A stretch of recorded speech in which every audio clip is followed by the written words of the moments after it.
Join us.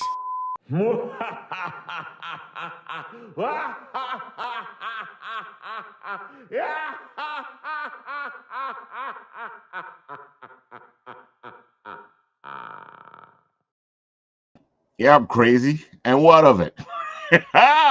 Welcome back to the live full week of Written Writ. Having fun here. Well, actually, Monday was Apple Bites, wasn't it? But, we've been live all week and we've been having fun and we've doing our countdown to Halloween. And of course, with me, the incomparable Shadow Rabbit. How are you tonight, sir? I am doing well. I'm tired, but after 3 days alive, Bringing the people what they need. That Exactly. little And I feel like that's Halloween, what's happening this week. the 13 days to Halloween countdown. Exactly. So it's good to have you here, Lou. Let's see who else is in the posse tonight. Well, look, it's Hagar's Horribles. And he's being all candlelistic. Yep. You're just pulling out all the swag, aren't you? All of it. Looking good, man. So how far have you gotten in the video game? 650. I was 16 points away and I died. I told Dirk, I'm like, you have no idea how PO'd I got. Oh, man. I almost beat you to it there for a second there. All right, let's see who's the first one today. And speaking of first ones, here comes not the intern himself, Nat. Yes, hello. It is me. I am not making chocolate Siracusa pasta. Do not worry. Not sure what that is, but sounds good. Yeah. Chocolate pasta? And there goes Mystic Despair saying hi. Hello, Mystic. Hello, dear. Howdy. All right. So, Nat, how go the preparations for Anime NYC? Well, let's see. The list hasn't been posted yet, so none of my usual stuff is done. Right. I just know people. We're waiting to hear back for press, and I think we're doing absolutely well. Absolutely well. Perfect. Well, at least you three have tickets for at least you and Shen have Saturday and Sunday, and of course Roaming Tony has all 3 days because he makes sure to get him all the way in the beginning. Yeah. It's still cheaper than Comic-Con, so I'm not complaining. It is. Even now, granted, at tickets for Friday, it is cheaper than trying to get into Comic-Con. He can get tickets, but he can't make a full show. You can't work a local con, though. Granted, that's because I didn't get my tickets this year. They were a gift this year, so I didn't get a choice and say for which days. Whoever gifted you those for what I must got. be as awesome as they are talented. Oh, very, very. In fact, I think we will see some of their power in the upcoming days. Oh, definitely. I'm looking forward to it. I've been watching Bitsy. She already has her little thing put up there. I think I don't have it up here right now, but I'll have it in by the end of the night. She was talking today about it and the fact of putting out there to see who likes the mixture of Genshin and Pokemon. Yeah, Nathan yelled at you for it last night. Yes, because he's doing things he's not supposed to. I'm doing things I'm supposed to. She has it up already. Listen, all I know is they don't want that one being shared. The Facebook post is different from the Kickstarter post. Well, we'll see what happens. All right, let's stick in the side guys, which is our two guests and our guest host. Man, they're better than side guys. They're like family. They are like family, yeah. Side guys. Side guys, man, come on. Jeez. Sidekicks. Yeah. Oh man, No. You guys are it's fans. very popular right now with Gotham Knights. So Exactly. Yeah, Yeah. side Hi, guys sound Chan. like the one you don't want your girlfriend to know about. Or Bro, if we're talking side guys, I think there's a bigger issue here.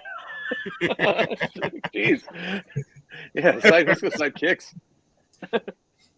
All right. Sidekicks. See if I try to put new terms in there. Yes. No one wants to go Heroes see the for movie hire. Bros, man.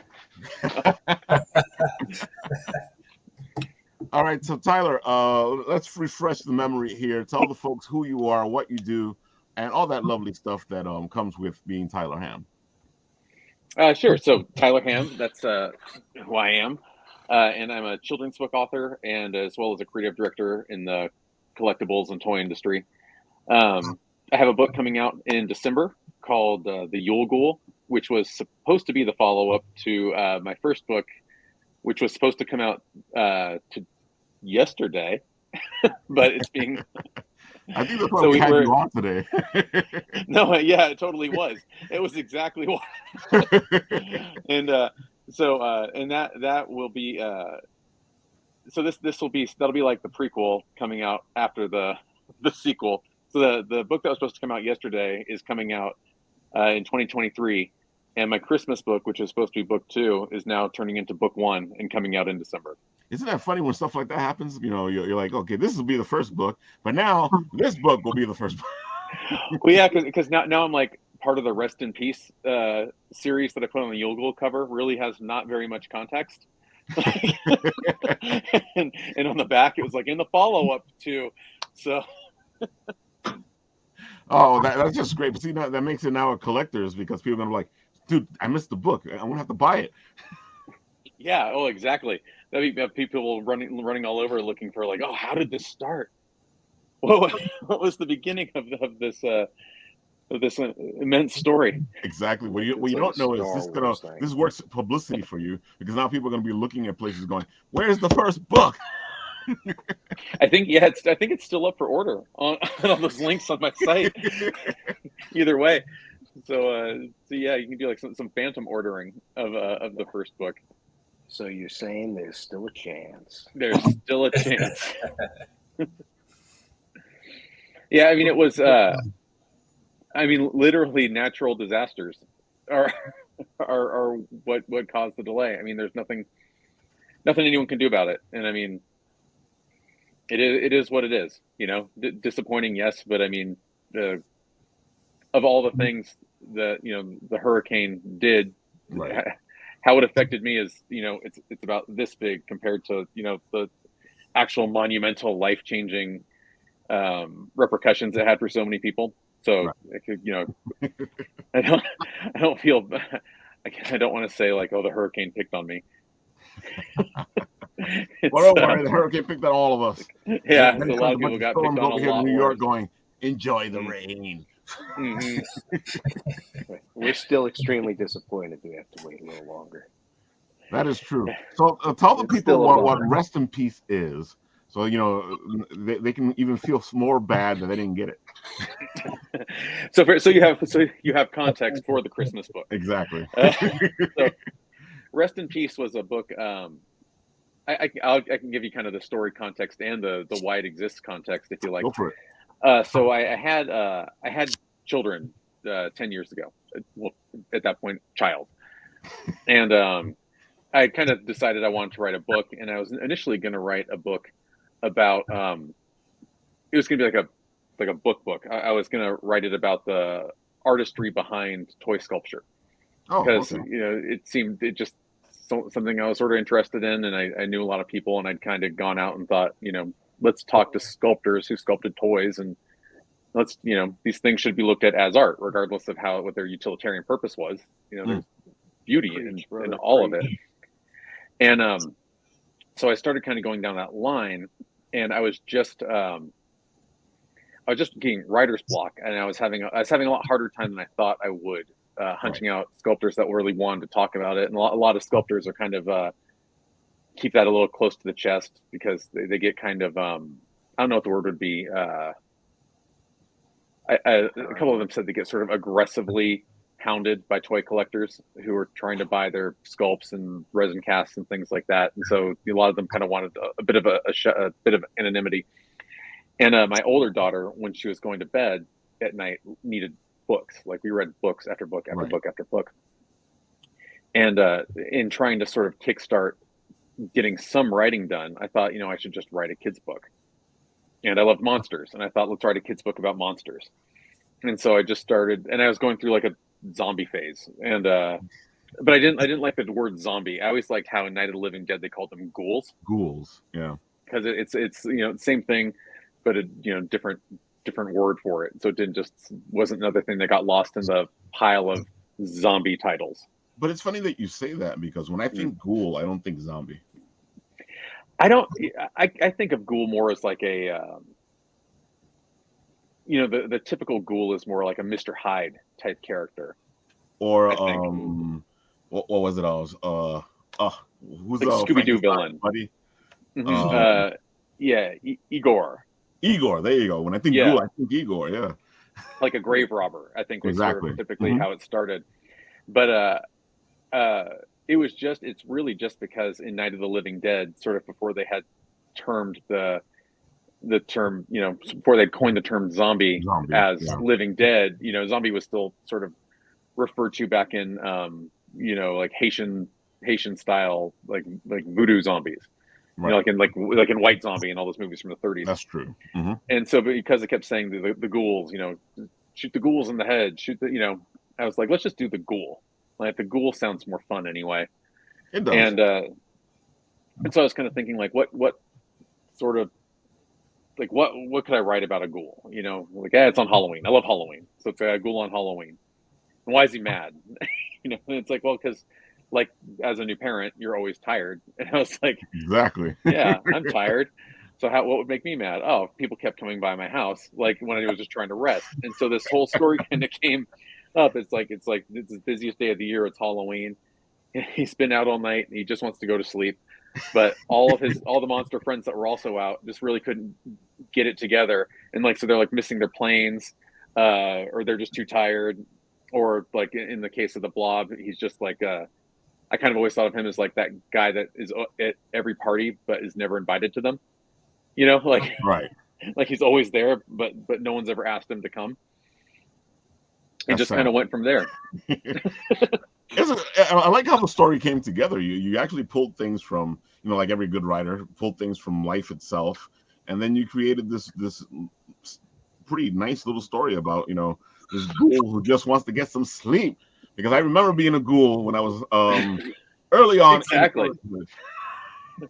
Yeah. All you want to do is get some rest, and then it's but the story too. I also want it to be about it's actually about friendship and wanting to spend time together, and there's sort of like a underlying moral of don't jump to conclusions, don't it's a bit of take people at their best. Exactly. Mm-hmm.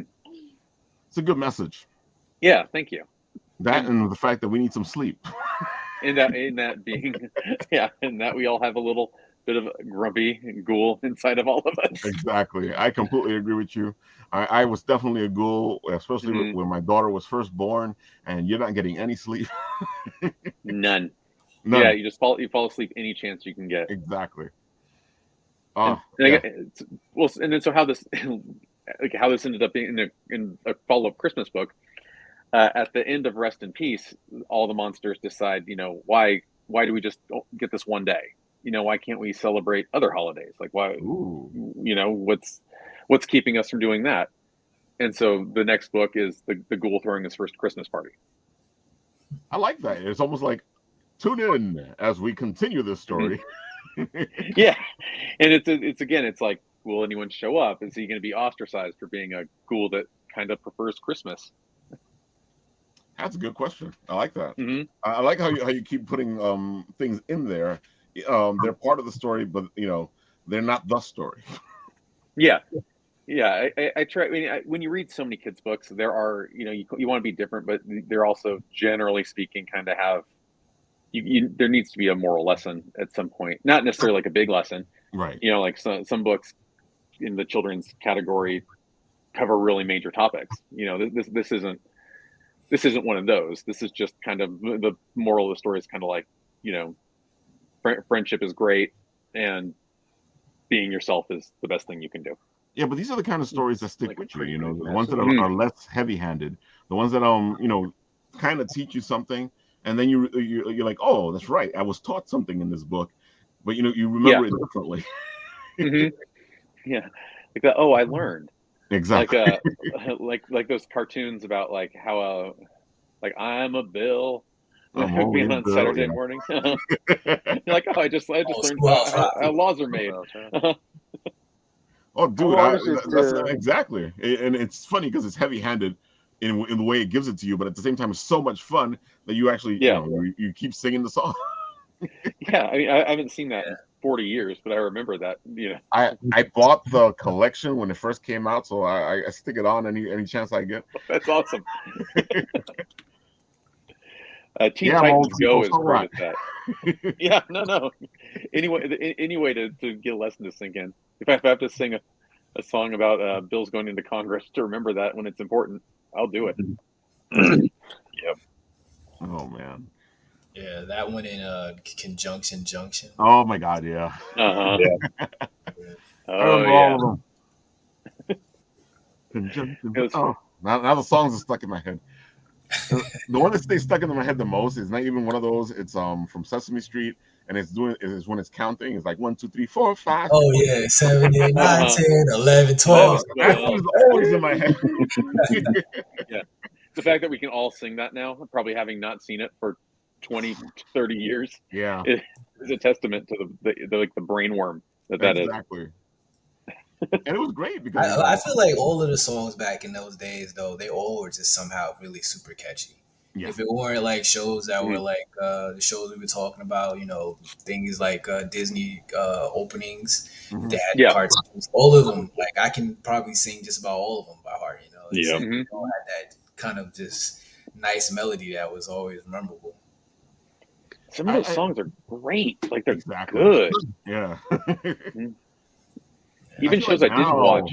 it kind of gets lost in the story. Gargoyles, DuckTales, Mhm. Rescue Rangers. Oh, Like my mom and dad would watch Darkwing Galaxy Duck. Dynasty. Oh my god, Darkwing Darkwing Duck. Duck was my show when I was a little kid. Oh my god, I used to draw him all the time. I loved Darkwing Duck. The guy who played who did the voice for Launchpad used to do acting classes back in my old town. oh wow. Nice. Yeah, he did like acting workshops. A nice guy. Well, Yeah. Launchpad He is played a more than character. one character, no? Didn't he play two characters in this series? I don't remember. He was Launchpad, and I mean, like actually, he was I fairly thought accomplished. he was He was a stormtrooper too. the guy that played The stormtrooper voice, and he was in American Graffiti. He's a bunch He's of been stuff. around. I remember Yeah. that much. Yeah, Terry McGovern. If I can remember that far back. All right, you research hounds. One of you figure it out. You're like, okay, let's go see what are we gonna find when we go down the rabbit hole. Of course, I'm all research, but since I'm doing the show, for me keeping track of looking for the research and trying to figure out what we're looking for. Mhm. Let's see, Launchpad McQuack. Voiced. Come on, give it to me. I think the thing was that he was in two different shows playing the same character. I think he was Launchpad in another Disney show. That wouldn't surprise me because those like I old think school voice actors. the one with was that DuckTales with the three nephews? Yeah. Yeah, he was in that, and then he was in Darkwing Duck playing Launchpad as both characters. Oh yeah, because that he just kept going. He just kept. Let's put him on this show. Let's put him. Yeah. You're right. It's Terry McGovern. Mm-hmm. Good. My brain still. I can still remember one or two things somehow. You're not cool yet. You're still hanging in there. Just barely. I'm going to turn into a ghoul in about 45 minutes. That's when We're gonna see the process happening, folks. It's going to be a Keep slow watching. That's good change. stuff. Everybody should tune in for that. A live change. So, what are the other holidays, if you're allowed to talk about them? Because now we got 2 of them here. How many? I think you said it was 4 books, right?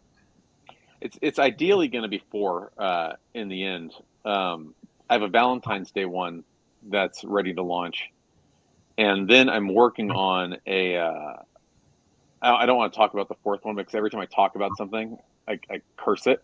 Because it's another holiday that I'm, and I also don't want to say it because I might have to ditch it because it sounded like a great holiday to write a book about. But like because I write in like a rhyming prose. I feel And you. so and I like do that sometimes. and sometimes that flows really easy. Like on Rest in Peace, every line I just was like just going and going. Like I got that first draft of that book done in one Right. sitting. It was just like blah blah blah blah blah blah blah blah went. And then the Christmas book, it was just like I was just every line fought me. Just Wow. trying to get the cadence to sound Right. good. Because I mean it's I don't know how many of your parents just up with all of us right now, but if you've ever read a lot of kids books that are in rhyme, Yeah. the second the rhyme stride breaks, it Throws kills everything the off. book. Yeah, I know. Yeah, and so you add extra syllables somewhere and you like choke on it. That's why Pete the Cat is bullshit. I mean, otherwise a good book. Keep rhyming, dog. Yeah, but it gets hard, and like like I said with the Christmas book, it was like I've never spent so much time on like thesaurus.com and like there's a website called Rhyme Zone Wow. where that I don't like to use them, but sometimes it's just like what rhymes with like mistletoe and that I can use right now and then again Desperado. kind Does of it provide good stuff? yeah it can like some words just don't have good words that rhyme with them. What rhymes with So- mistletoe? Desperado. Desperado. It was like and or like things like that where it was just sort of like it was like a kind of a cheat rhyme. Mistletoe, yeah, that works. Yeah. You just gotta flow it right. Yeah, and then it's like building up like the harmony of it and going, and then but then again like after that I went to do Valentine's Day again, one sitting, whole book basically done, and it's almost like it's cyclical now. So now I'm on the easy hard easy, and I'm fighting through hard again. Yeah. It's funny because I can see the first 3 holidays make total sense to me. It's Halloween, Christmas, and Valentine's Day, and then I'm trying to figure out what the next one would be, and I'm like, because now you're like, okay, it needs to be a holiday over here, but it needs to be something. Are they universal? Universal holidays? That's a good question. Not real. I mean, because Halloween and Christmas certainly aren't. I don't even think Valentine's Day. I mean, to be honest, I don't think any of them are really. They're everywhere now. Uh, You can thank KFC for the majority of the work, but they're everywhere. Yeah, that's true. Yeah, I mean, like Christmas is here in Europe, but it's also like people here don't celebrate Christmas, and so there was this big. Then you get to that whole like, well, do we just call it like the holiday ghoul? Like, but then there's no. There's no specificity to it, like I wanted iconography of like a holiday, if you're just doing like holidays or like instead of Halloween it could be like Festivus or something, and it just doesn't. Dead. Yeah, and so I mean you can like I think you can extend yourself, you can try to reach such a broad audience that you reach nobody. Yeah, I agree. Yeah. The way I see it, and I've told people before, is like, look, man, you say what you say, I say what I say. Let's just respect each other and let's leave it alone. Yeah. How dare you go against my principles that everything should be about me? How dare you? This is the future. How dare you? Individualized entertainment. Exactly. What YouTube? What? I love what you have over here. I like the way it's going, the way it's flowing. Yeah, thank you. And I remember you saying that you're thinking 4 books, but you're leaning towards 5 because maybe something else is gonna you see something else in the horizon. The publisher is really cool about this, and so originally for these 2 books, I was with the Black Caravan imprint of Scout, which is Right. sort of their like, if anyone's not familiar with that, that's more of like their horror, Mhm. like the horror comic, I would say, or like darker themed. But Scout Comics also has a children's book specific imprint called Scoot, Right. and so for the Rest in Peace, I don't know what I would call it, like a relaunch. That's going to be under the Scoot brand Right. next, and so what and they have just sort of told me, you can keep going, keep doing them, and Nice.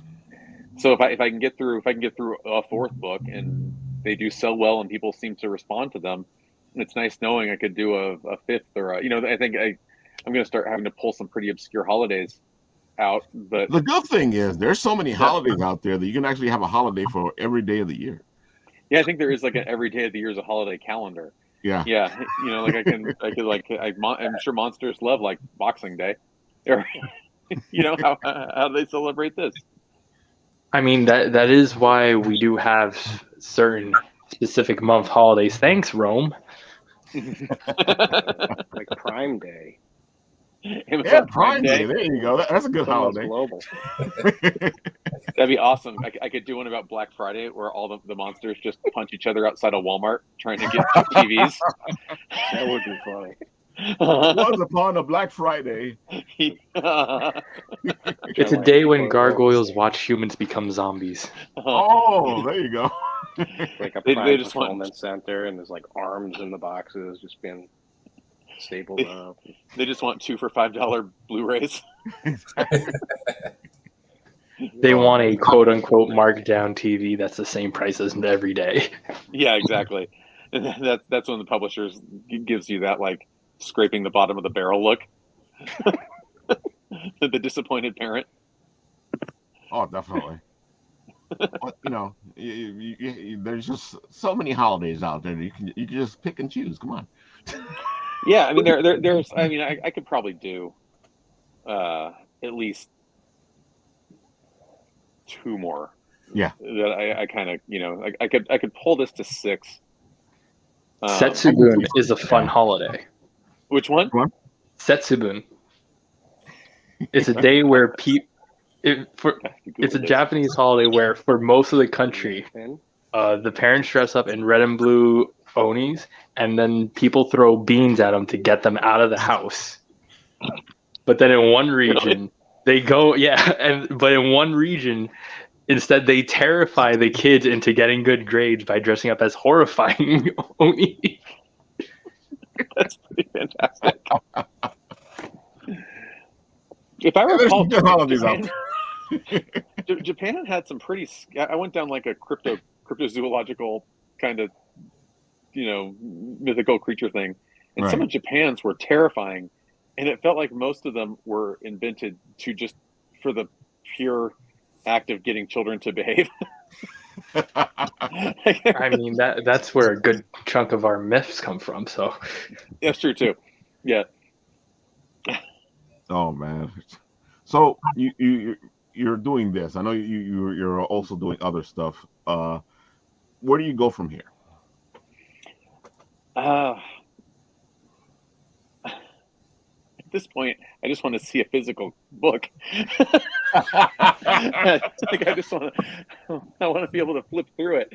Once the book's in my hand, Ralph, we'll talk. Yeah, I mean, like, it's just baby steps. I thought, I kind of had. It was funny, like,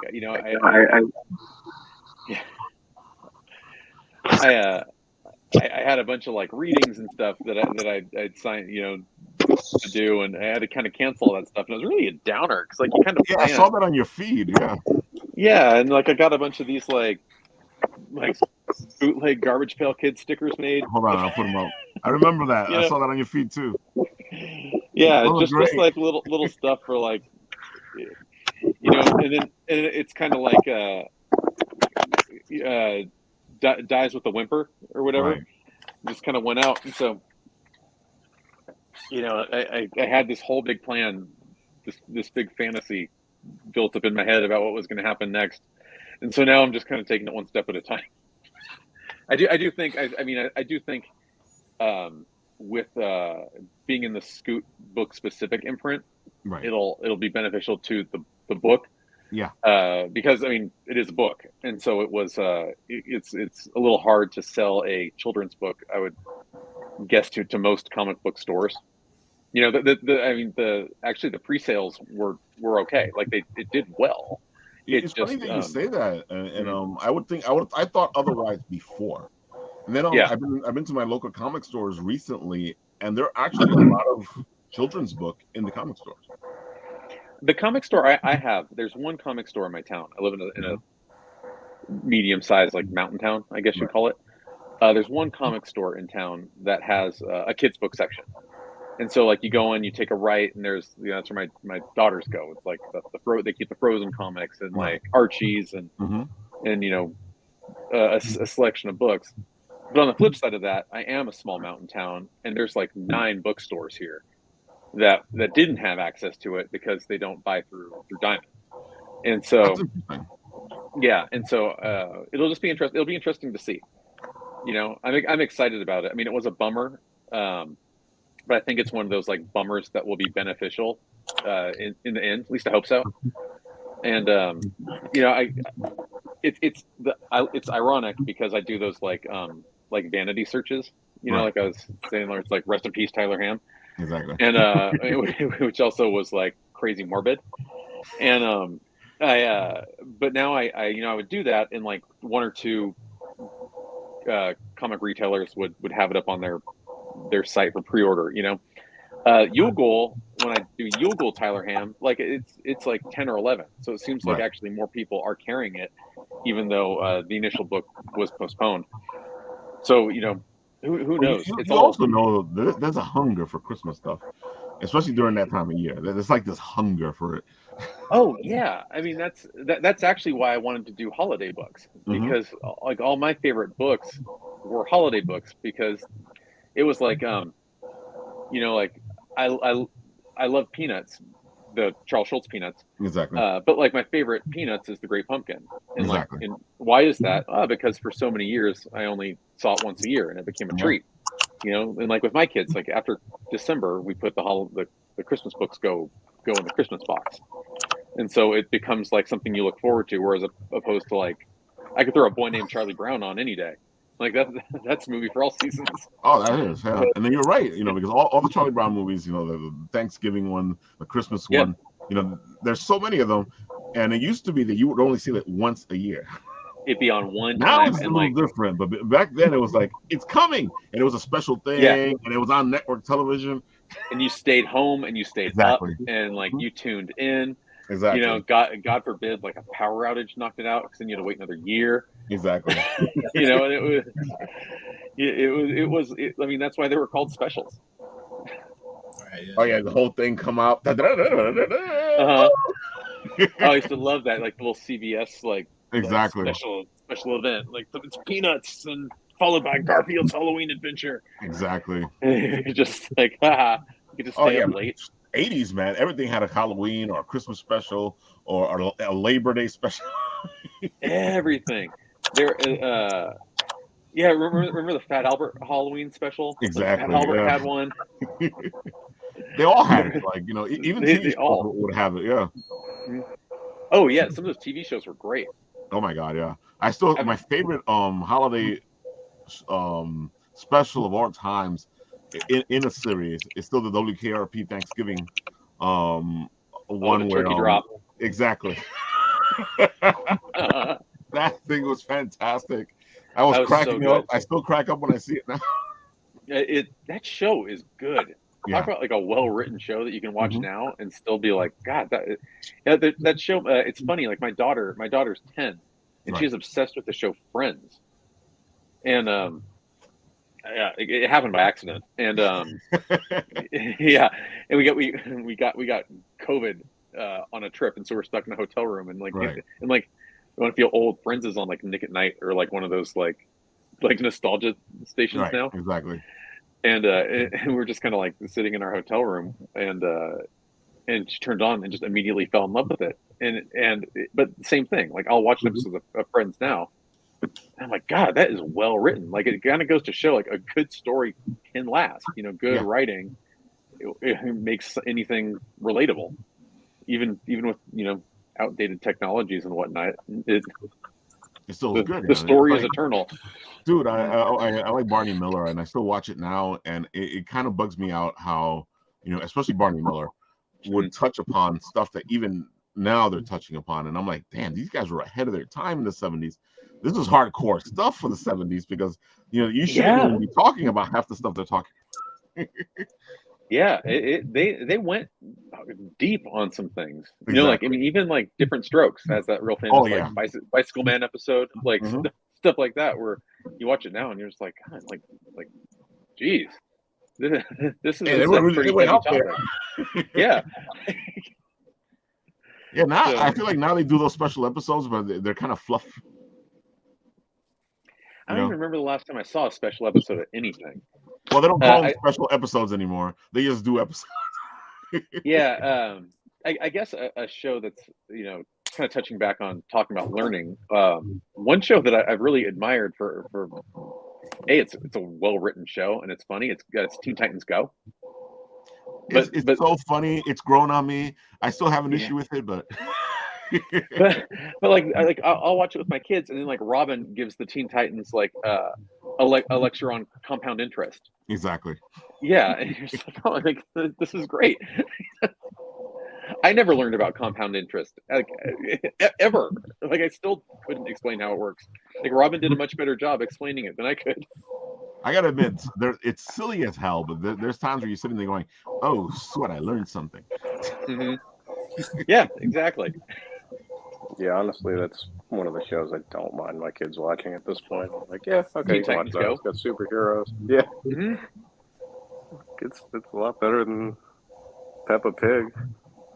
Oh, so much better than Peppa Pig.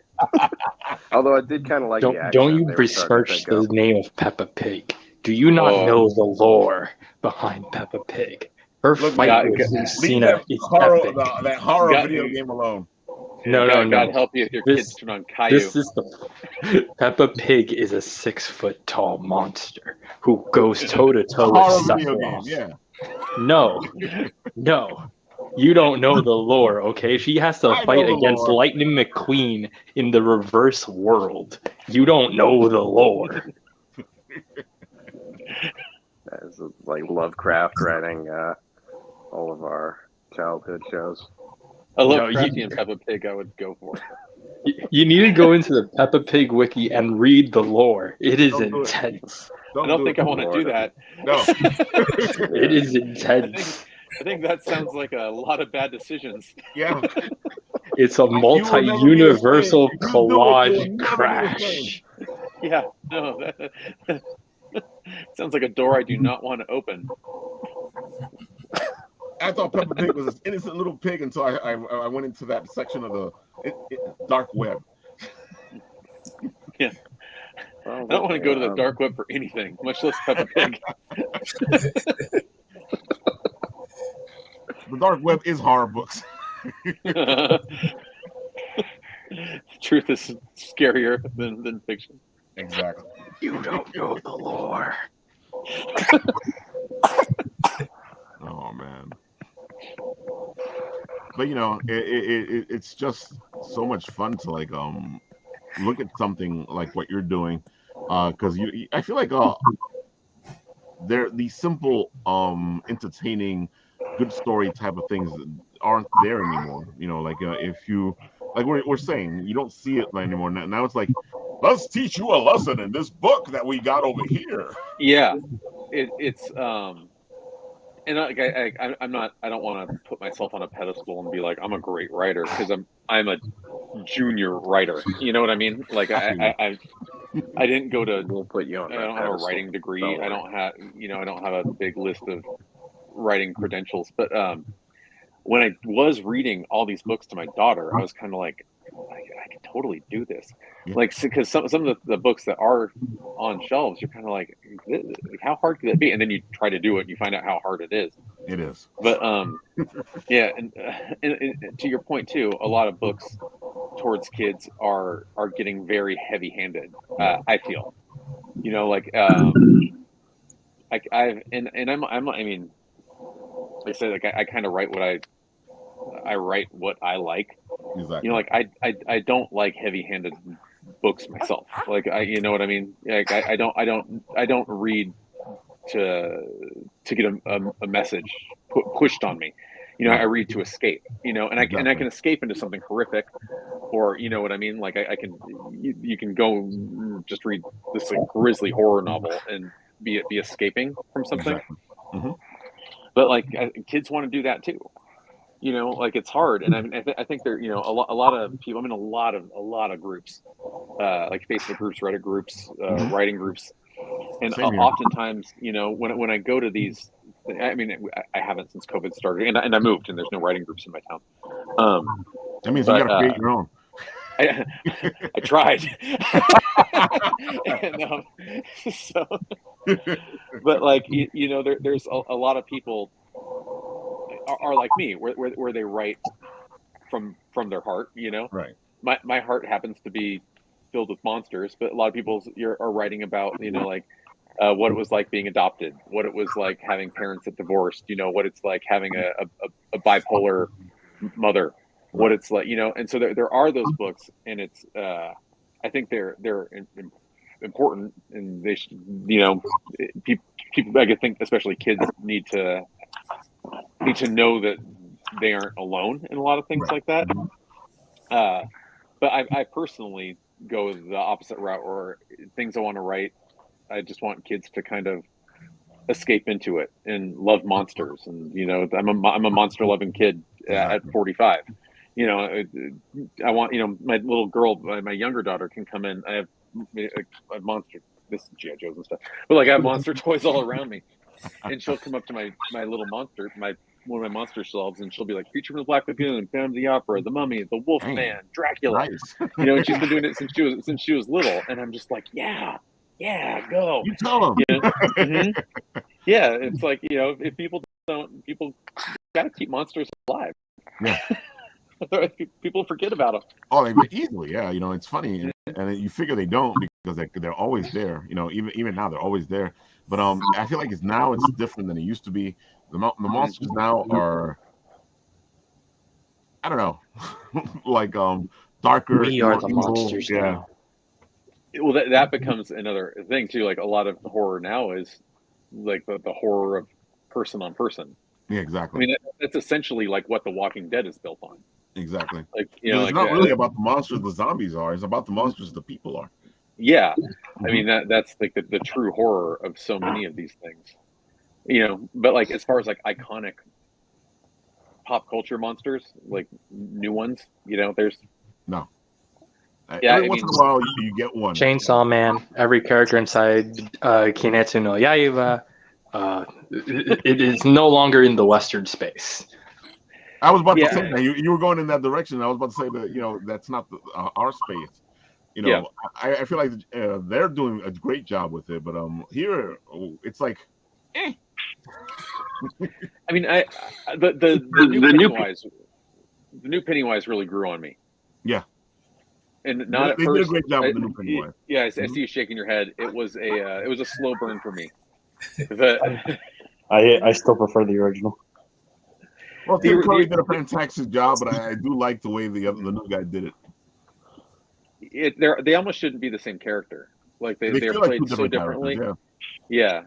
But I enjoy the new Pennywise. In fact, I used the new Pennywise to get my kids to go to bed. But it's fun. On top of all this, one of the issues that I feel like kid books are having now is that they talk down to kids. Yes. They dumb themselves down so kids can understand them. Like as I'm writing my book Hugbert, I'm writing it normally, and then somebody goes, Ralph, how is this a kid's book? I said, I never said it was a kid's book. I said kids can read it. Yeah. No, that's so true, and Mhm. that used to drive me nuts when I would take my stuff to groups and editing circles, and they're like, "That word's too big." Like it's not too big. No. It's like a 3-year-old isn't reading it. It's being read to. Like this is a word Exactly. an adult can read to a 3-year-old, and Mhm. so what if they have to explain what that means afterward? My daughter, I have read so many books. Like try reading Winnie the Pooh to your kid. Like I mean, it's written in English, but it is like not written in English. You know what I mean? Yeah, that book is poetry, man. Yeah, Poetry. and there's words in there that Oh yeah. I don't know, and so I know she doesn't know, and she's not like, oh, stop, what does that mean? You just kind of get into the story, and I mean that's why Walt Disney became Disney. Yeah. Look at Pinocchio, their first movie. That movie's dark. He gets kidnapped and Turn into turned The into Disney a Pinocchio is donkey. very light comparatively. Yeah, but like I mean, Bambi's mother is killed right in the beginning Yeah. of the. Walt Disney's whole rule was like, never talk down to children because No. children can comprehend more than people give them credit for. And I completely agree. Like Mhm. I've never gotten that feeling of I should go, "Hi daughter, how you doing?" I'm like, I just talk normally to my daughter. right. Hi Yeah, daughter. Yeah. yeah. Like I'll throw down like a what's up, dude? I'm like Yeah, bam, knuckle, like exactly. give me knuckles, boom. But for me, I mean, as I was a kid, I always kind of enjoyed seeing those, big words, like in a cartoon. Yeah, Because then I would be curious. It'd be like, oh man, what Yeah, does it mean? Oh man, I'm yeah. gonna What is use that that? word when I see my Hmm. friends. They're not even gonna know what it means. I'm gonna put them up on something. So for me, I kind of always enjoy where you had like those adult kind of theme shows, but they were still aimed for kids. Like yeah. a lot of the Fox TV. Yeah, X-Men was a huge one. People literally died and didn't come back, and you had to yep. actually understand that Hmm. concept as a kid. Yeah. So those type of shows like that was something that I really kind of went for more.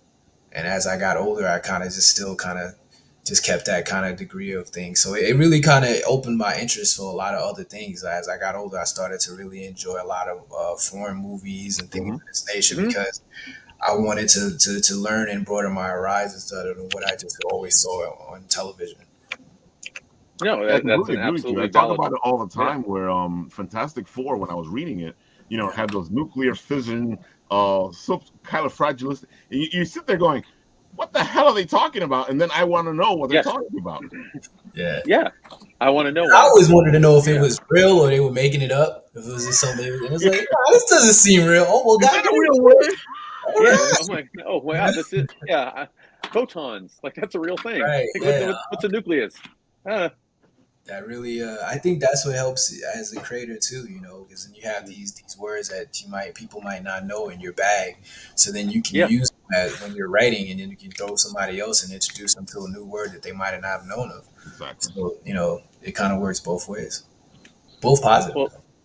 Well, especially too, like as I was saying earlier, when you write in like a rhythm, sometimes you need like a 3-syllable word. And there's all these people that are like rule of thumb is like there should be 3-syllable words in kids' books. Like why not? What? Yeah, or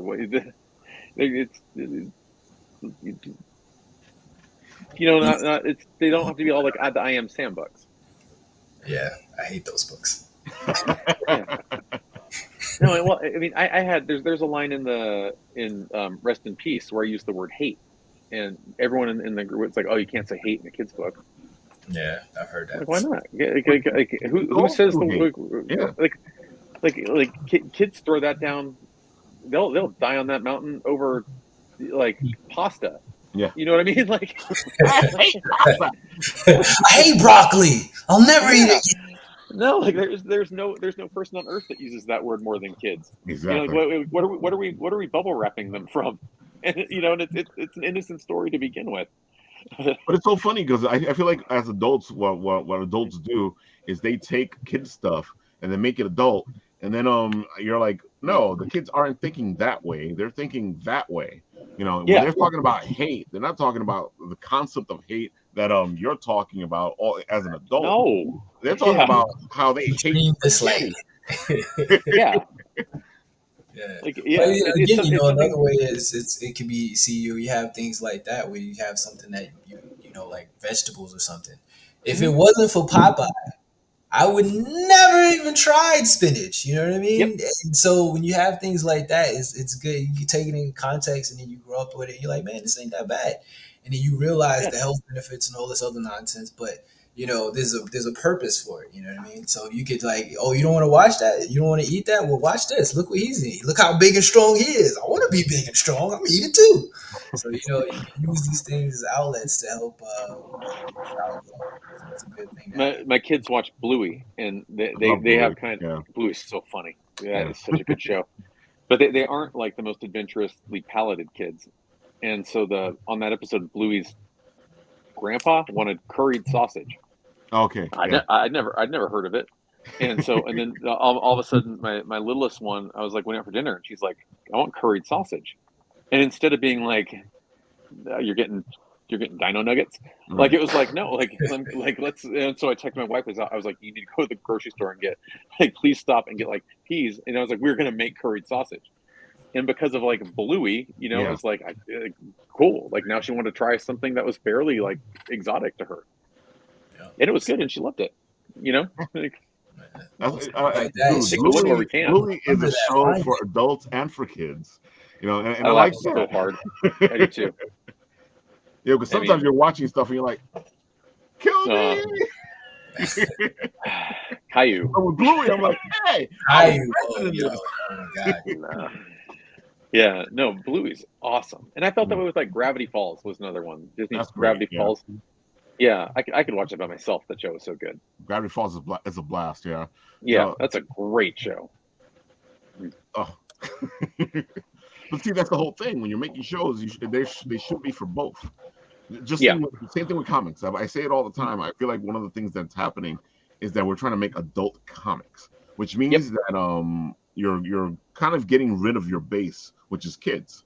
You don't have to dumb down your books. You just make them accessible to adults and to kids, which is how we grew up with our Marvel books. They were for everybody. If you wanted to read a Superman story, you read a Superman story. Sometimes it was a little above your whatever, but you read it anyway. Mm-hmm. Yeah, that's kind of what I did with my story as well. Originally it was supposed to be a lot darker than it came out, but as I got closer and closer to start doing the artwork, I was like, you know what? We're really kind of eliminating little kids to really just pick up and actually see a different type of story. It has the same themes of classic horror, but told in a different way. And I was like, well, that's kind of what I wanted. I wanted to start with the base as the kids, and then as it gets older, other people can watch it and read it or whatever. So that's when I just scrapped it and just rewrote the whole thing and made it not kid friendly, but like you said, Ralph, able for everybody to read it and enjoy it and not really feel like it's meant for a certain demographic. Exactly. Or an age group. You stop making things for kids, that it dies. Yeah, that's all it is. Because I mean, like, Spider-Man is a nostalgia property, and people like Spider-Man as adults because they liked it as a kid. You stop making Spider-Man for kids now, there's not going to be a nostalgia for. It's like, how many people do you know that love the Lone Ranger? Like, biggest deal ever in the 50s. Exactly. And yeah, I mean, no one, if you'd asked someone in the 50s, like, hey, in 35 years, no one will even know who this is. They'd have been like, you're crazy. Like, this is the biggest deal. Like, what are you talking about? Everyone's going to forever know who this is.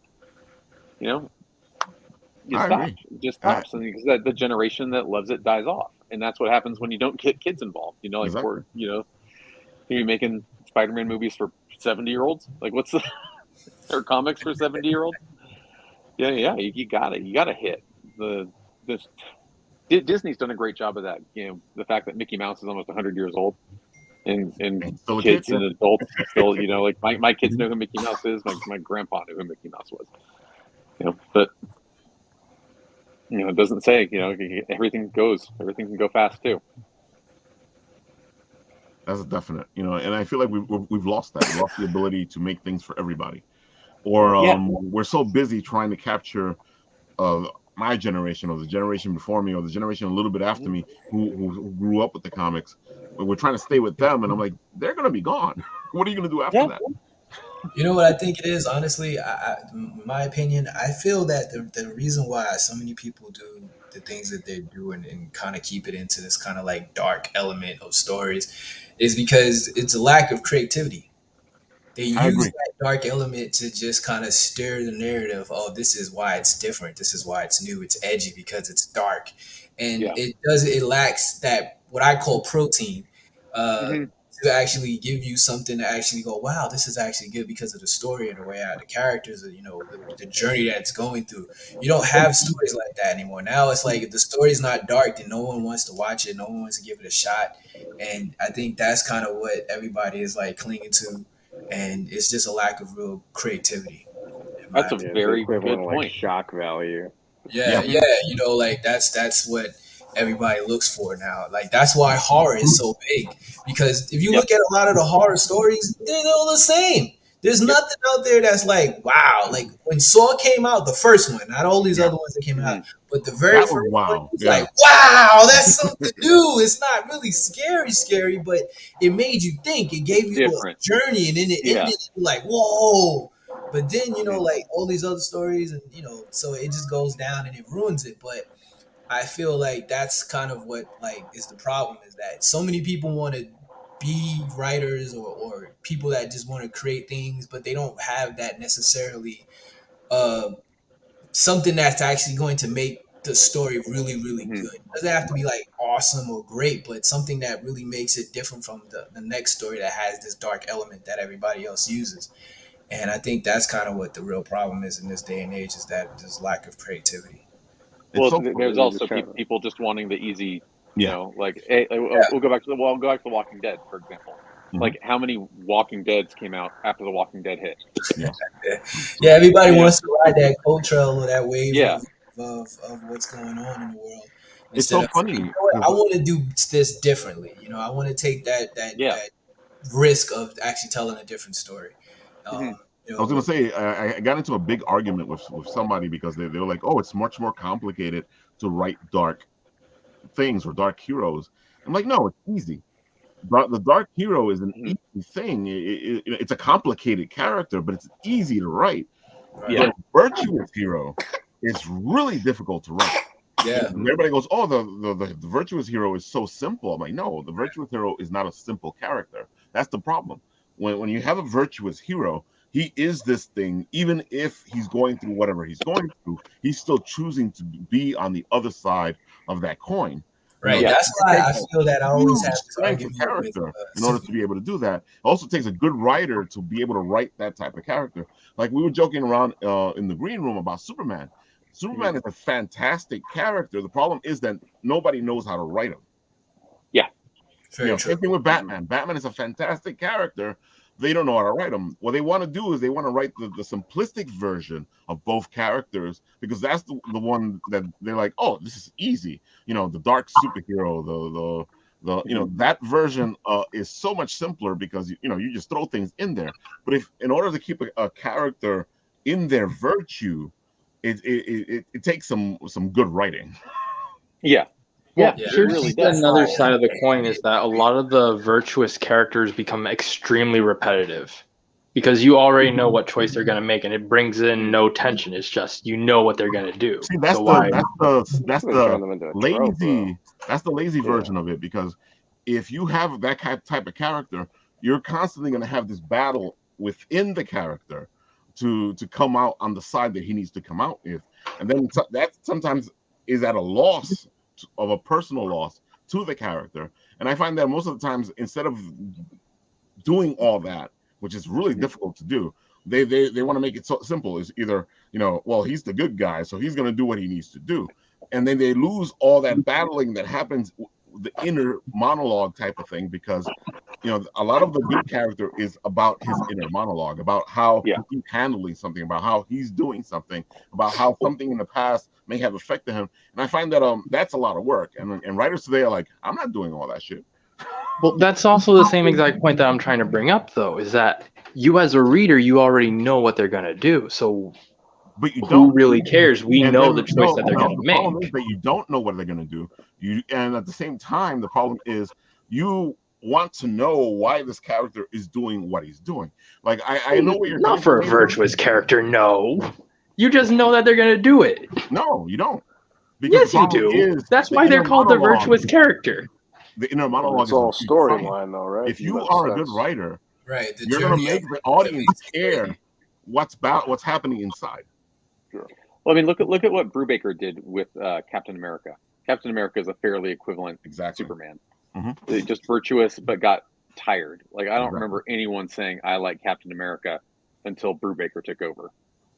And the fact that, like, that guy's such a good writer, Brubaker made Bucky cool. Yeah.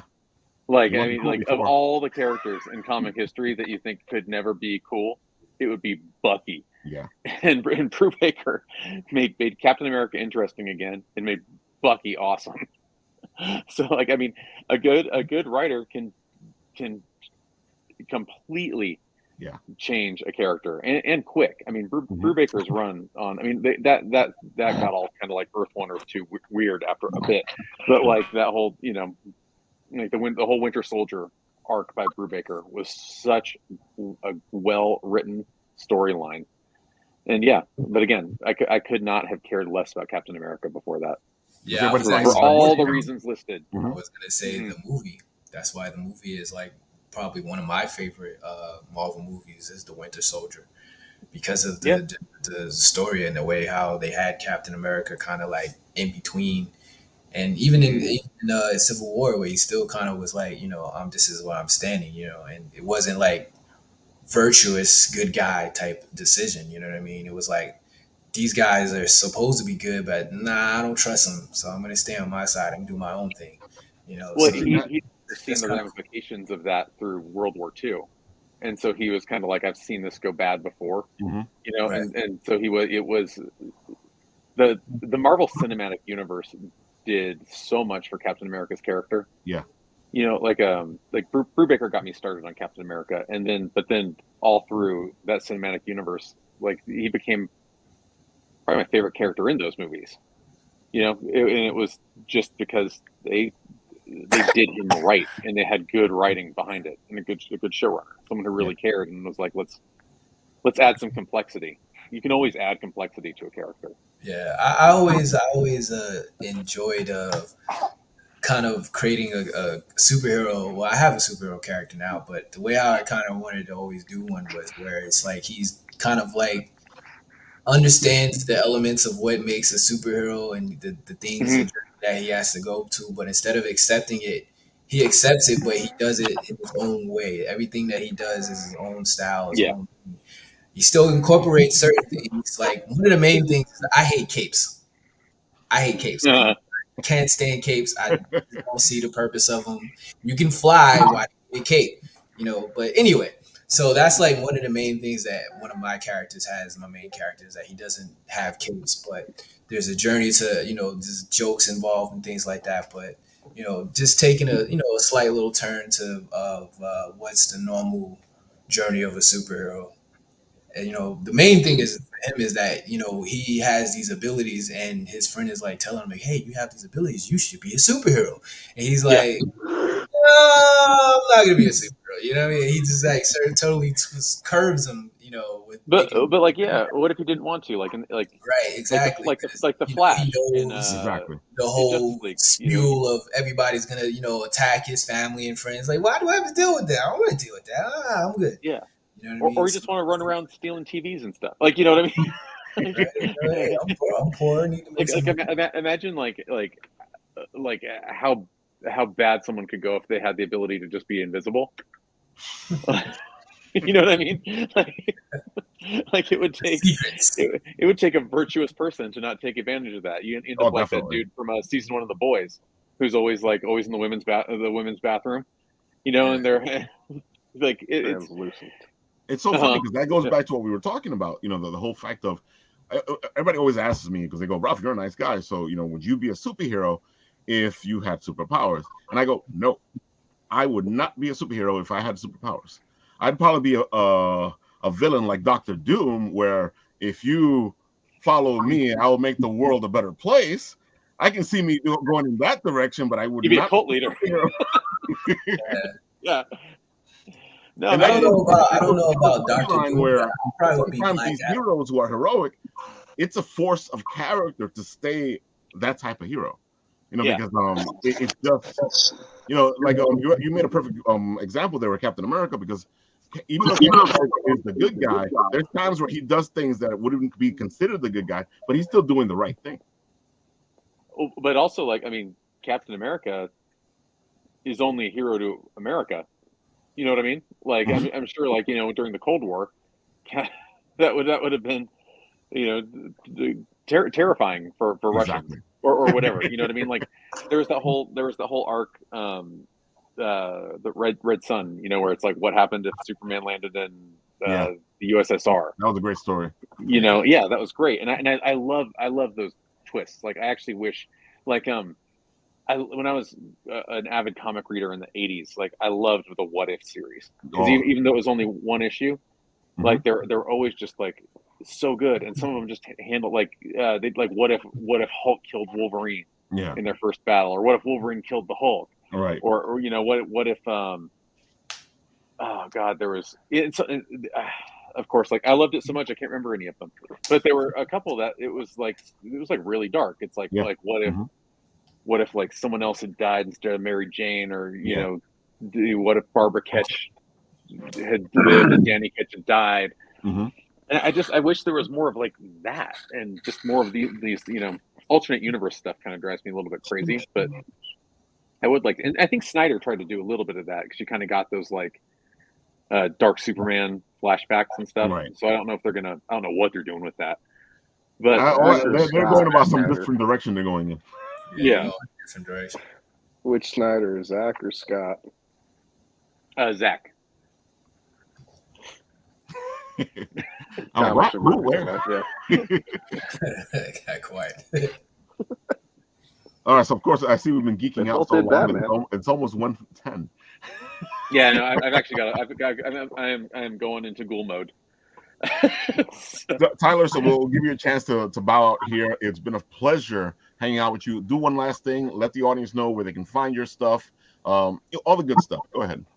Yeah, you can find me on Instagram if you just want my book stuff. It's Tyler Ham Books. If you want to look at kind of just like this kind of stuff and just things I think are funny, it's Culture Pop Toys.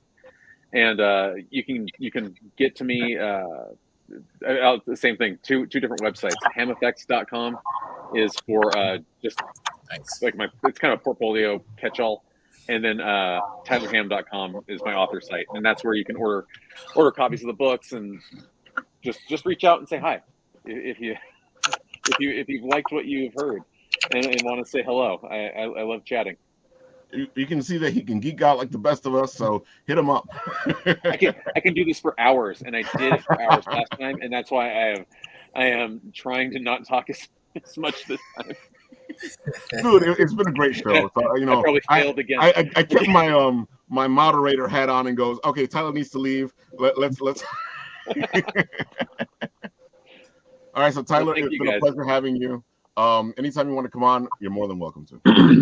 I would absolutely love to do this again. So anytime you want me, I'll be here. Oh, dude, if you want to guest host, I'll bring you in. I will totally do that. All right. See you later, all. All right. Guys. Appreciate you, sir. Bye.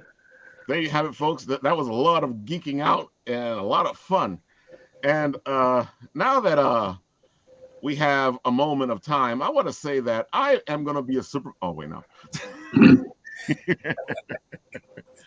Yes, I would be a supervillain, folks. For those of you who said, hey, I knew Rob was evil, you're right. All right, quickly, I need the 3 digits on the back of your social security number, because that's kind of important in order to be a supervillain. So if you could please provide that. Sure. I got 3 people coming to your house right now to give it to you. Excellent. Supervillains are always bad, only bad unless they lose. If they win, they're the good guys. Well, you know what they say, one person's hero is another person's villain. I don't know. I mean, if I had a choice, I would probably be more like Black Adam. You know what I mean? Did you see it? Like, he's not like the movie or whatever, but he's the actual character. Where he has his own little plane, and he defends it, and if you fuck with it, he'll kill you. Simple. Like Namor. Yeah, there you go. That's a good one too. I can't swim, so I didn't think of that one, but that's a good one. That's the way it ought to be, though. I mean, just don't touch other people's stuff, and you ain't got to worry about it. That's right. Exactly, man. Yeah. That would be a huge monument, like a statue, right? You enter, it says that. You touch our stuff, you mess with us, we kill you. That's it. You have options. I don't know why every place Person, doesn't have a big ass pit in the front of it with like spears. Like, yeah, that's they touched my pit. That's they touch my stuff pit, and you can be like, "This is Sparta." Gone. Oh man. So we have now our pal Dwayne from A.C.E, which is animation, comics, and entertainment. And dude, let's tell the audience a little bit about you. They already know who you are because you've been here plenty of times. But you know what? Let's for entertain the you. people Let's that go. haven't, just doesn't know. Hello, my name is Dwayne Robinson Junior. I am the owner, creator, writer of Animation Comics Entertainment.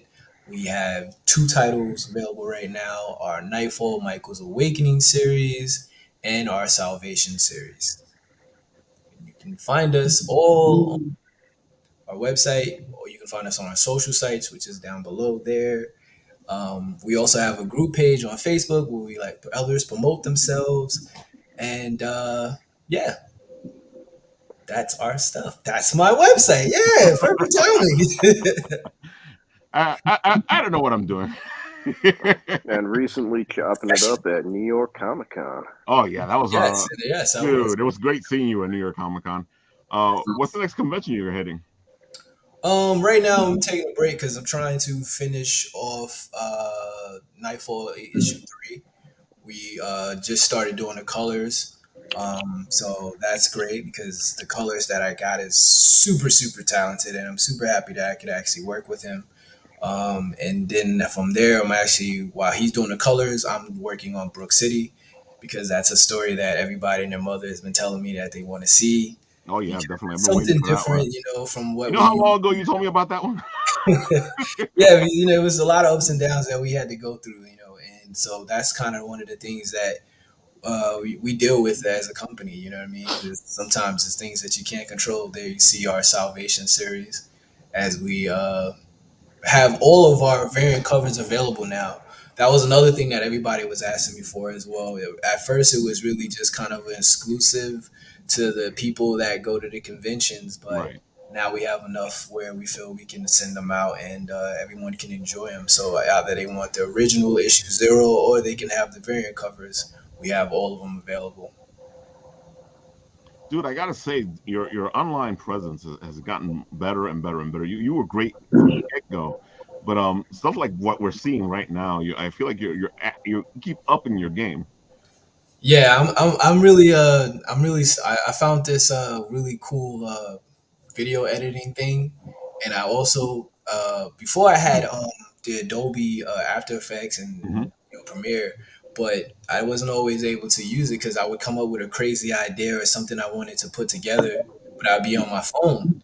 So now that I have this thing on my phone, I could be at work and still like, oh man, I can do this. Oh yeah, so it really just anytime when I have like things that give you like templates or things that you can create on your own with your own creativity, that's what my mind just goes everywhere. So that's why I like to have it, and I have my phone, so it's easier for me to really just come up with the ideas and just post it when I come up with it.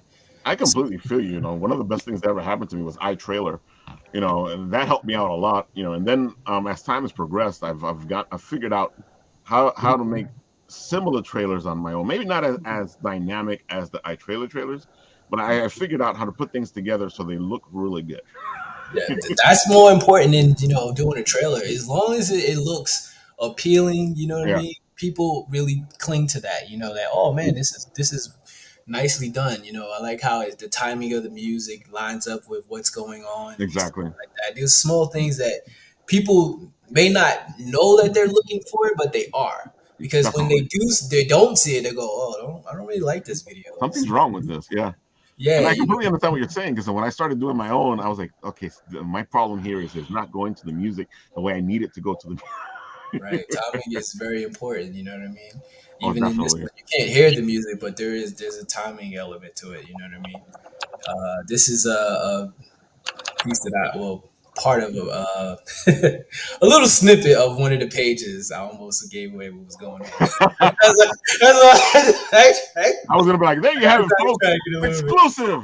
Yeah, because the cool thing about issue 3 is that it continues right. It was all the Nightfall series. It continues right off of where it left off, and in issue 2, Diana, the one on the left there, and the one on the right, far right, Victoria, were kidnapped, and we don't know who they were kidnapped by. There's no real explanation. So right from the beginning, you see who the one that actually kidnaps them, who he is, and how he is involved with the whole entire Vash family.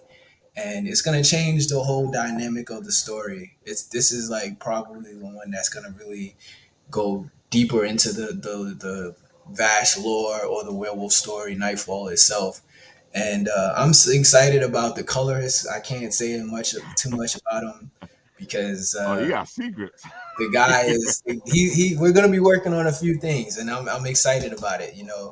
Because the colors I had before was good. He wasn't bad, but this guy, his level of skill when it comes to doing colors is just amazing. So he's really gonna make the characters pop and just seem more lifelike. And all of the future things that we have, I'm excited about. I can't really speak on it just yet, but I will say this: since you wanted exclusive, we are working on our animated series. That's still coming up. I was It's about to going to ask take a you. little bit to get done, but we are working on it, and it's going to be a superhero story, the one that I was actually talking about earlier. So, Dude, interesting you went in that direction. Hey, look, it's them at NYCC. yeah, my brother Terrence with his messed up head. Still, this was cool though, because this was kind of like a little bit of not as really paying attention. You know what I mean? And Right. it's us just kind of doing what we do when we go to conventions, telling the world about our stories, and having people really interested about it. It's really cool. Oh, it's good when you can actually enjoy the Canon, con. if you will. Enjoy the con. Yeah, that's it always gets more good. difficult and more difficult, but look at that. A whole little video too. Speaking of videos and what we do. Yeah, Comic-Con was a blast. It was a lot of fun.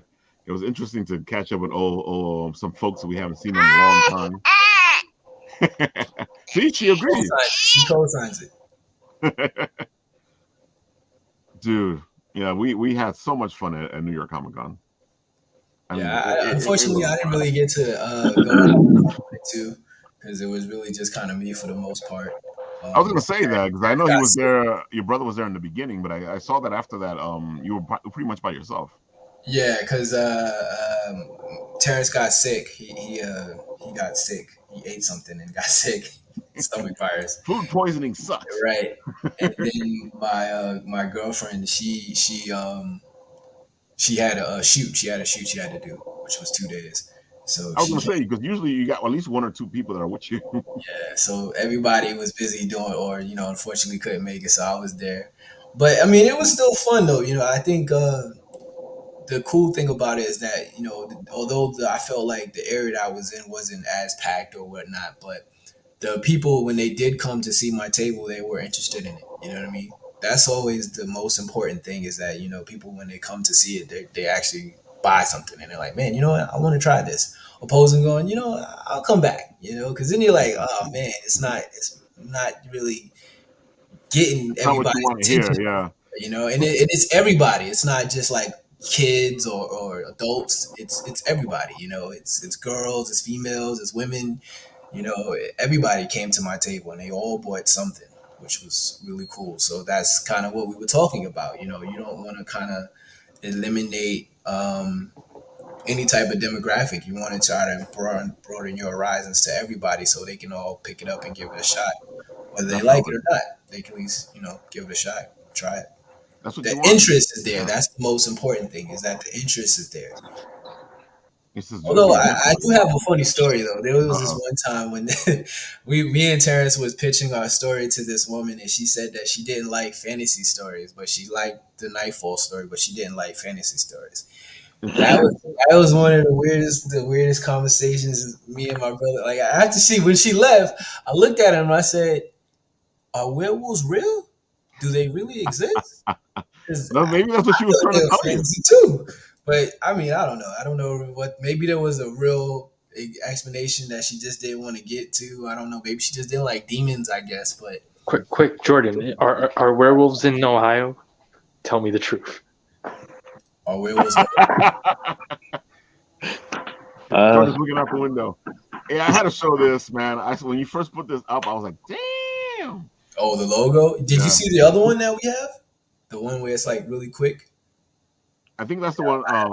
Well, I saw one before, but that was for New York Comic Con. Yeah, yeah. We have this one is my favorite though. This one Oh is yeah, dude, this is just world shattering.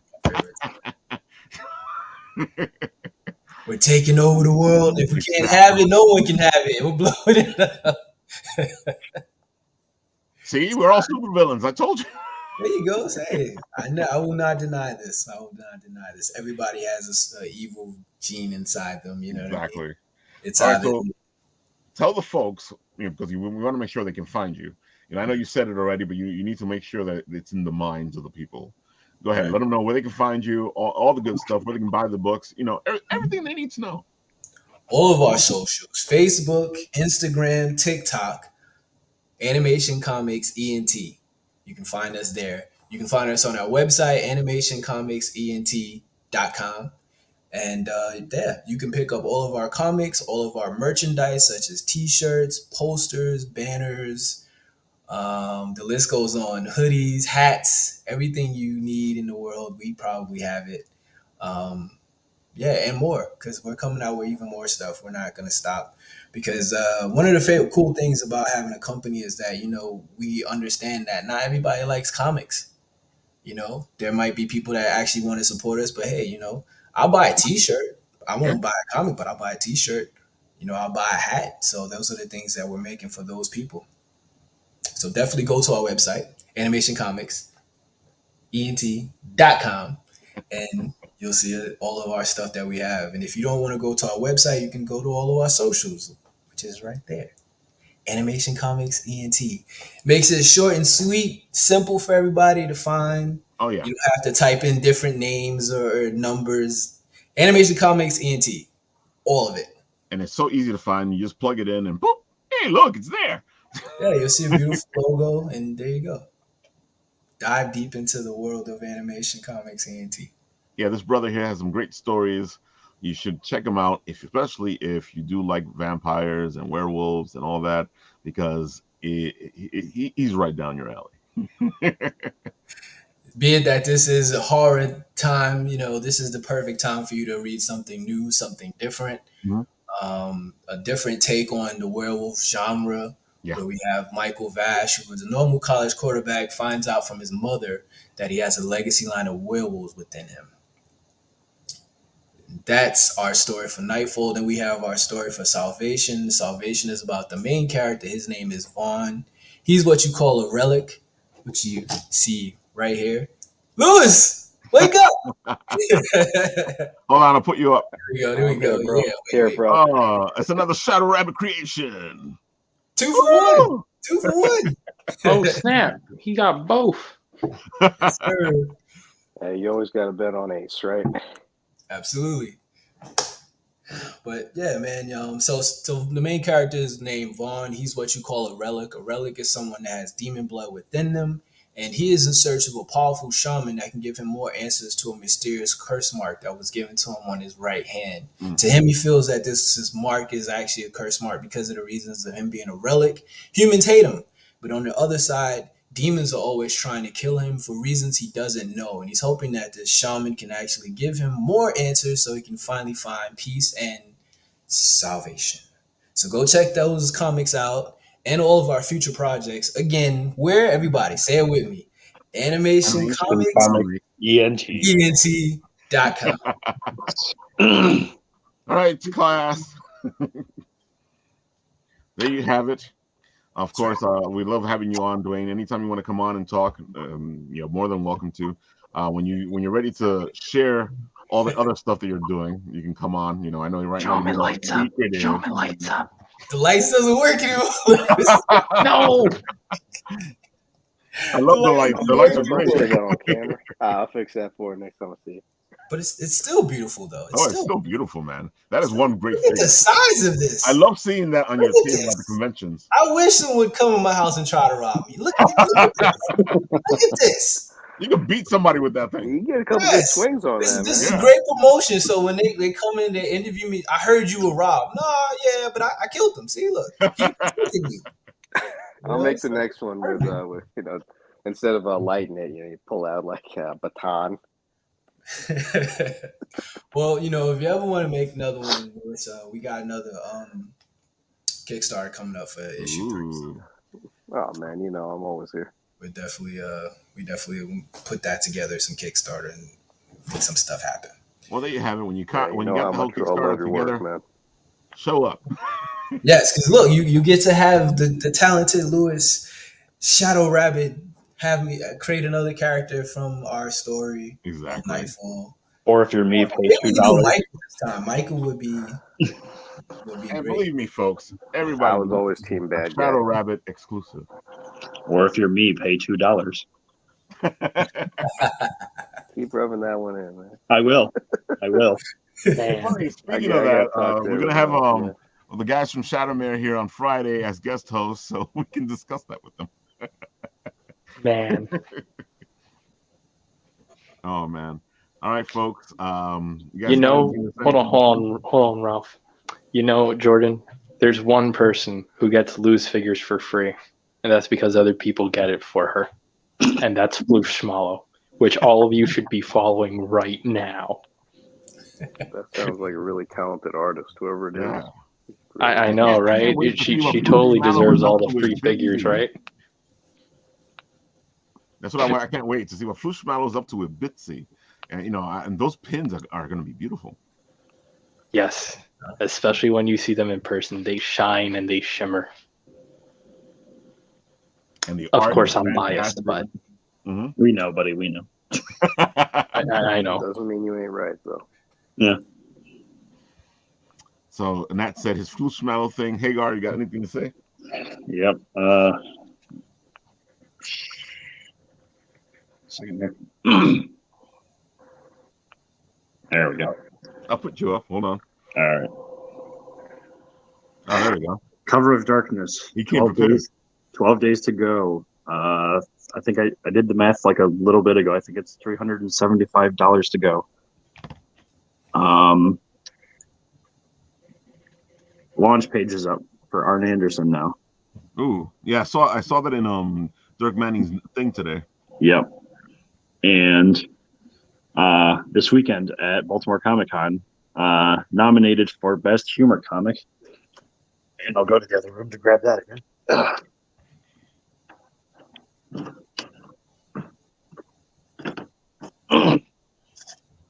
Graded 9.4. Haunted Highlands Curse of Green book is nominated for Best Humor Comic at Baltimore Comic-Con. That's right. At Baltimore Comic-Con, we have a lot of people who are going to be there. Go check them out. Baltimore is a fantastic convention. If you get a chance to go, take it, because you're going to find some great stuff out there. Our Shadow Rabbit actually went to Baltimore Comic-Con, right, Shadow? Yeah, I worked that last year with the guys from Space Bastards. It's a good show. Yeah, it is. From all over, really. I've seen a lot of my fellow creators going from all different states, which is really cool. So, yeah, I might have to get a look into that one next year for sure. Yeah, next year, definitely. It's a good show. Yeah, I have to look into that. That's all you hear about Baltimore, how good it is. So people check it out. If you're down there, check it out. If you want to go to Baltimore to do something, well, go check out Baltimore Comic-Con. 3 days, too. Exactly. Anything else, Hagar? A few days after that is the special Halloween announcement that we're waiting for from Dirk Manning. Yeah, it's invitations to his birthday party. And as I said last night, sooner or later I will figure out whatever the hell is going. I don't know what you're talking about. Oh, you mean the video game? Yeah, you've been playing it. Sure. Nathan Yes. said everything last night. I was barely even on once the show ended. My wife, I know, but you were on for that part. The moment the show ended, I cut. I know, but you were at least on for that part, so. Oh man, yes, folks, we have fun in this place. Okay, Mr. Shadow, have anything to say? Yeah, just support all your cool indie artists, Ace, Tyler. You know, there's so much. There are so many good stories out there, and yeah, just keep looking for them. Ton of talent around, and you don't have to go to the big two to find it. That's true. That is very true. There's so much talent out there. Shadow Rabbit is one of those talents. You know, if you want your dreams to be come into reality, commission Shadow Rabbit to make them come true. Yes. Just like that recent picture, video you put up like the other day. Yeah. Space Cowgirl one. The one you did for the wedding. Oh yeah, yeah, dude, and those figures came out fantastic. Dude, Mazel Tov to our boy Rich Dresden. Dresden, Lucky Zilla, and his beautiful wife on their nuptials, and nothing but love to those guys. Congratulations. Yeah, dude, those figures you made for Dresden, you know, for his groomsmen, dude, man, you know, your craft is just improving and improving there. Yeah, I didn't put those up yet because I'm not sure. I assume he gave them to everybody. Oh no, yeah, I've seen a couple of them up already. Oh, for real? Okay. Yeah. I've been dealing with as I find them. I've been dealing with kids with ear infections and stuff. So I've been, Night and Day was one of the first ones to put it up, and Night and Days looks fantastic. Yeah, Kelly Gordon is another great guy. I mean, you know, all our people in the community, man. I love all you guys. There you have it, folks. And we are at the 30 mark. Today's been a geek day. Well, folks, we'll do what we always do here at the end of the Written Writ.